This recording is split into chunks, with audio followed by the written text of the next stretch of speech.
All right, good morning. Today I'm going to talk about 14.1, the first part of 14.1, and there's a lot of stuff in 14.1.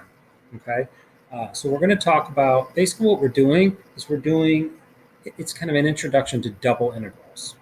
Um, it's kind of like partial derivatives when you take a derivative with respect to one of your variables, you hold the other one constant. Well, now we're kind of doing the flip side of that. We're integrating. You can integrate with respect to one of the variables. Um, and when you do that, you hold the other variable constant. Okay. So for instance, example one in your book says you're integrating 2xy plus 3y squared. And that whole thing times a dy. Now this differential is important because that means you're integrating with respect to y. Okay, the limits of integration on this problem are 1 to x. Now it wouldn't make sense if that were a y, because you integrate with respect to y and then you're going to replace the y values, and you don't want to replace a y value with a y. Okay, but we can replace a y value with an x. Okay, so when we take the antiderivative of this thing, we can take the antiderivative of this term, the antiderivative of this term, we're taking the antiderivative with respect to y, meaning we're holding x constant. Okay, so when we integrate this, we treat not just the 2 as a constant, but 2x as a constant. So when you can integrate, you can pull out the 2x and multiply by y squared over 2. So the 2's cancel, you get xy squared. Plus, in this one, 3y squared becomes 3y cubed over 3, or just y cubed. Okay? And then you evaluate that from 1 to x, meaning you're substituting 1 and x for your y values. Okay? So when you put the x in for y, you'll get x times x squared plus, plug in x for y, you get x cubed minus, now we're going to plug in the 1 for y, so we get x times 1 squared, which is just x, plus, plug in the 1 for y again, 1 cubed is 1, so I'm going to get 2x cubed minus x minus 1. Okay. Now let's do example 2. Number 2 is a double integral. Notice this was just a single integral that contained 2 variables. Okay, but this is setting us up to do something that's a double integral. So this one says integral from 1 to 2 of the integral from 1 to x of 2xy plus 3y squared dy, and then times a dx. Okay. Now, when you look at this, you've got 2 integrals and you've got 2 differentials at the end. Okay, you do the inside integral first. The inside differential goes with the inside integral. You basically, you're going to just do this. You ignore that outside integral and that outside differential. We're going to evaluate this. And you probably noticed that's exactly this problem. So we already evaluated this thing, this integral from 1 to x, and we got this thing. So that thing gets substituted in here, 2x cubed minus x minus 1. And we're integrating from 1 to 2 dx. Okay. Now we've gotten this down. Notice what's nice about this. When we integrated this with respect to y, but then we were replacing all our y's with x and x's and 1's, so this is going to be an expression that only has x's in it. So then we can integrate that with respect to x, and let's substitute in these endpoints. So this becomes 2x to the 4th over 4, or x to the 4th over 2, minus x squared over 2, minus 1. We're going to evaluate that from 1 to 2. Okay, so you plug in the 2. 16 over 2, we get 8, minus 4 over 2, minus 1. Plug in the 1, 1 half, minus 1 half, minus 1. So this gives you 8, so this is 5, minus, those cancel, a negative 1. And you get a value of, okay, what did I do wrong? These are mostly single integrals with two variables. Okay? The double integrals start at number 11. Okay, but actually those aren't as tough. Some of these are really challenging. Some of these first ones. 7's okay, but we've got the integral e to the y to rad x, e to the y to y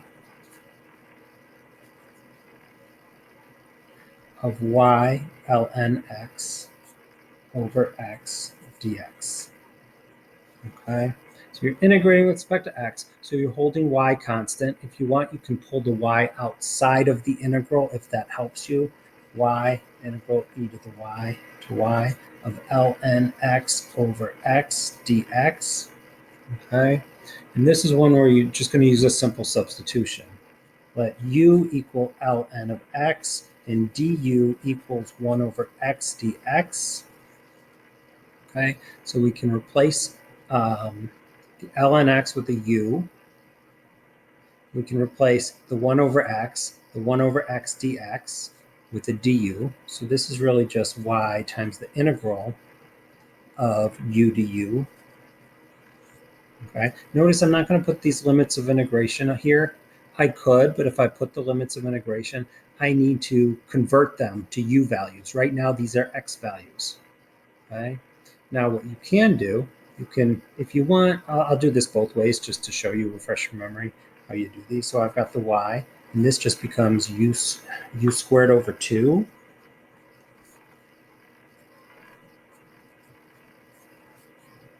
Okay, and you're evaluating that from, well, let's not evaluate that yet. Let's substitute back for x's. So that becomes y times ln of x squared over 2. So now that we've replaced u back with what u was equal to, now we can use the original limits of integration, e to the y and y. Okay, now we integrated with respect to x, so we're plugging these in for x. So this is going to be y times the natural log of y squared over 2 minus, we've got y times natural log of e to the y squared over 2. So we get y natural log of y squared over 2 minus, this is y. Natural log of e to the y is just y, so that's y whole thing squared over 2. So you get y times the natural log of y squared minus y cubed, the entire thing, over 2. Now notice your y value has to be greater than 0. So that's just a restriction on y because you're taking the natural log of y. You cannot take the natural log of a negative. Okay. Now let's say you got to this point here. You said, okay, I want to convert my endpoints of the limits of integration. Okay, these limits of integration were x values. So when x is equal to e to the y, when x is equal to e to the y, you've got natural log of e to the y. Your u value is just going to be equal to y. So this becomes a y down here. Okay, let's do the top one. When x is equal to, remember this is an x value, look at your differential, this is an x value. Your x is going from e to the y to y. So when x is y, what's u? When x is y, u is going to be ln of y. Okay. So now that these are limits of integration are u values, we don't have to convert back. So we can just integrate y, that's going to be u squared over 2, and u goes from y to ln of y. So now we can plug in this for u and plug in this for u. So we've got y times natural log of y squared over 2 minus y times y squared over 2. And as you'll see, you get the same answer. Okay. All right, let's go on to number 9. Oh, number 9 is a fun one. So 9 says we're integrating from 0 to x cubed of y times e to the negative y over x dy. Okay. Remember, we're integrating with respect to y, so we're treating the x as a constant. Okay. Now, we've got a y here and we've got a y here. So this looks like integration by parts. Okay. And it might be helpful to just give you a quick refresher on integration by parts. So your classic problem when you had an integration by parts was something like, in just with a single variable, just this is all review what you did last year. So you have x cosine x dx. Okay, I'm not going to plug in limits of integration. Let's just practice this. Okay, so this, one of these things might be a u and one of them might be a du. If you can replace this, the u is equal to x, and then the dv, I'm sorry, a u and a dv. So u is basically what one function could be, and then a dv, the derivative of another function. Okay, so you want your u, usually what you want u to be is something that differentiates to 0, like a polynomial.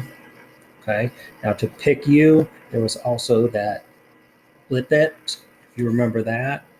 Okay, if you've got a log function and you're going to use integration by parts, that's always going to be your u. Inverse trig, polynomial, exponential, and trig functions. Okay, a lot of times it's just a polynomial like the x, polynomial function. The dv has to be something that you can integrate. Okay, that rolls out a lot of functions. That has to be something that integrates, and you don't want it to be something that integrates and gets more complicated. You want it to be something that integrates, and not many things integrate and get less complicated, but at least doesn't get more complicated. Okay, that's going to be cosine x dx.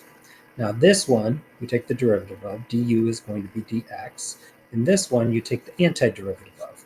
The antiderivative of cosine x is sine x. Now this thing becomes uv minus the integral of v du. Okay, so uv, that's x sine x, minus integral v du, so sine x dx. So you've got x sine of x minus the antiderivative of sine x is negative cosine x. Remember, the derivative of cosine x is sine, I'm sorry, that's not right. The derivative of, the antiderivative of sine x is, yeah, it's negative, right? Okay, so the derivative of sine x is cosine x, but the antiderivative of sine x is negative cosine x. So we get x sine x plus cosine x, and then plus your constant. Since we don't have limits of integration, don't forget your plus c. Okay? Okay, and if you wanted to double check that, you could take the derivative of this and make sure that you got this thing. Okay? Okay, now you might also remember tabular.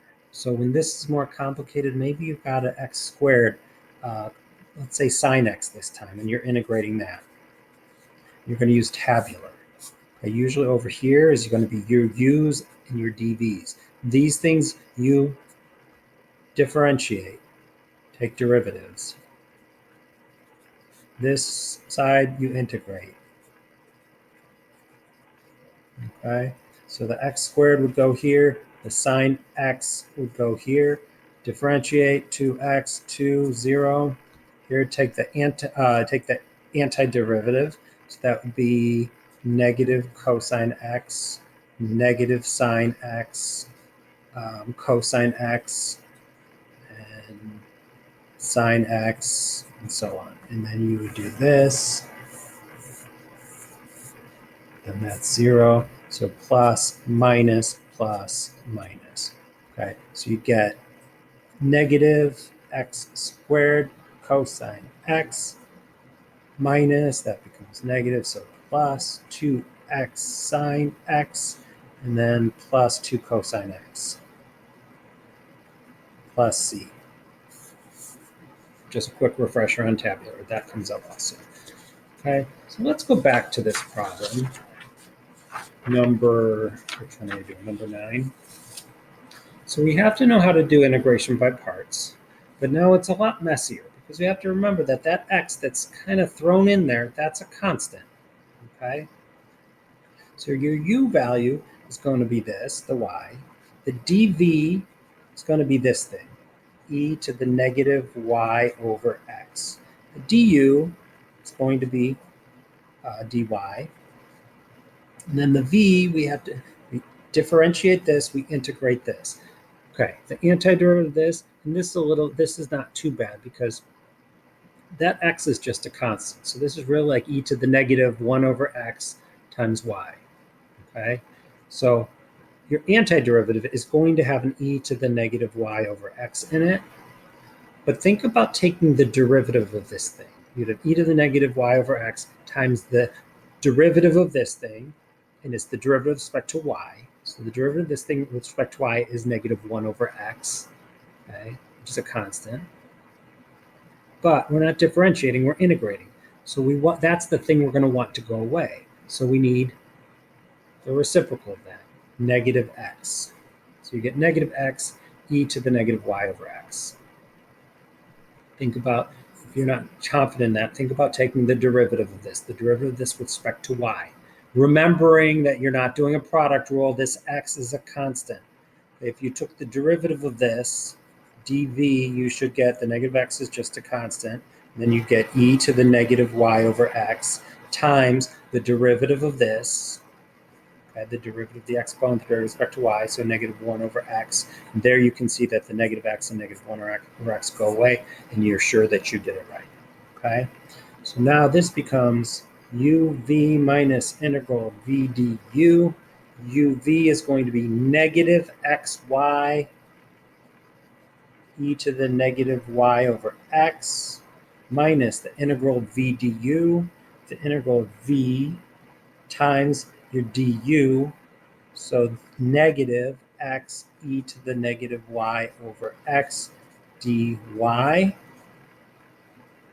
Okay.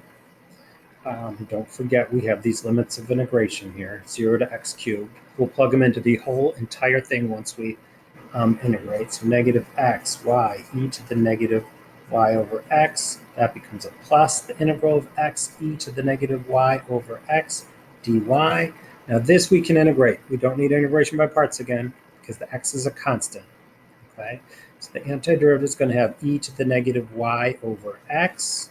Now taking the derivative, you multiply by the y derivative of this, which is negative 1 over x, but we're integrating, so we're going to have a negative x on here. So same thing that we have over here. So negative, bring this down, negative x, y, e to the negative y over x. We don't need the plus c because we've got our limits of integration. We're going to put in 0 to x cubed. Now remember, we're plugging in x cubed and 0 everywhere we see a y value.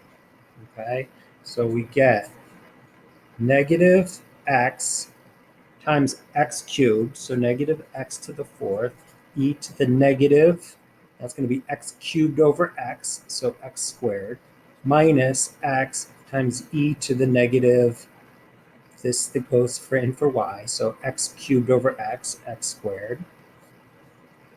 Okay, minus, now we're plugging in 0. So plug in 0 for y, this thing goes away, minus this thing doesn't go away because we're only plugging that 0 in for y. So we get negative x times e to the 0. So we get x squared. Okay. Plug in and with this minus. Should that be a minus a negative? Plugging in 0. No, we just plug it in as is. Okay. So we plug 0 in there, we plug 0 in there, we get negative. Okay, this is correct. Okay. So now simplifying, that's going to become a positive x squared. Then you get minus, and this we could write as x to the 4th over e to the x squared minus x over e to the x squared. Okay. And there is your answer. See how that quickly gets kind of messy. Okay. And then let's look at number 10. Okay. Number 10, we've got the integral from y to pi over 2 sine cubed x cosine of y. Okay. Now, Don't let this hurt your head too bad. You got to remember, I mean, it was hard enough to remember how to do these if these were both x's or both y's, okay? But remember, this one is a y. So this one we're treating as a constant. If you want, you can pull that constant out of the integral. We're integrating with respect to x, so this is a constant. I'm going to pull it out because it's right now sitting there, it's going to confuse me. Okay. Now, remember, it'd be nice if we could do, sine to the fourth x over 4, but that doesn't work because of the chain rule. Okay, so we have to break this down. Got cosine y, integral of y to pi over 2. I'm going to call it sine of x times sine squared of x.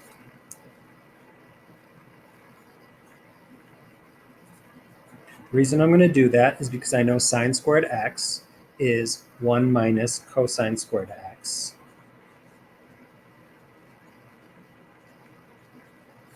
Bring everything else down. Dx. Okay. Now I'm going to distribute that before I integrate. So I've got cosine of y, integral from y to pi over 2 of sine x minus sine x cosine squared x dx. Okay, so I've got cosine of y. This I can integrate. I'm going to just integrate term by term. The antiderivative of sine x is negative cosine x. And I got minus. Now this thing should be the derivative of cosine of, or the antiderivative of sine x cosine squared x. Now this should be cosine cubed x. You're thinking of like u equal cosine x. Your du is going to be negative sine x dx. Okay, so that you would end up with a negative u squared du. The derivative is going to be negative cosine cubed over 3. Okay. I'm going to write that out just to make that a little bit more clear. We're integrating this thing. Integral of negative sine x cosine squared x dx. Okay. Let's let u equal cosine x. Du equals negative sine x dx. Let's substitute. Okay, we're substituting in negative sine x dx. Negative sine x dx becomes the du. So we've taken care of that and that. And this is going to be our u squared. So the antiderivative is going to be u cubed over 3. And this is cosine cubed x over 3. Okay, notice that negative turned into a positive. So that negative turns into a positive there. Okay, because of this took care of the negative. Okay, so now let's distribute. Actually, you know what? Let's plug in our endpoints before we multiply by the cosine of y. Because our endpoints, we're plugging those in for x values. So from y to pi over 2. So I've got cosine of y. Plugging this in, I've got negative cosine pi over 2 plus cosine cubed pi over 2 over 3 minus, and I'm going to plug in y for x, negative cosine y plus cosine cubed y over 3. Okay, so I've got cosine y. Cosine of pi over 2 is 0. This goes to 0. So I get minus a negative. So I got positive cosine y. And then minus cosine cubed y over 3. Okay, distributing, I've got cosine squared y minus cosine to the 4th y over 3. Okay. And that's all I'm going to do today for this video. And thank you all for watching. I will see you all soon.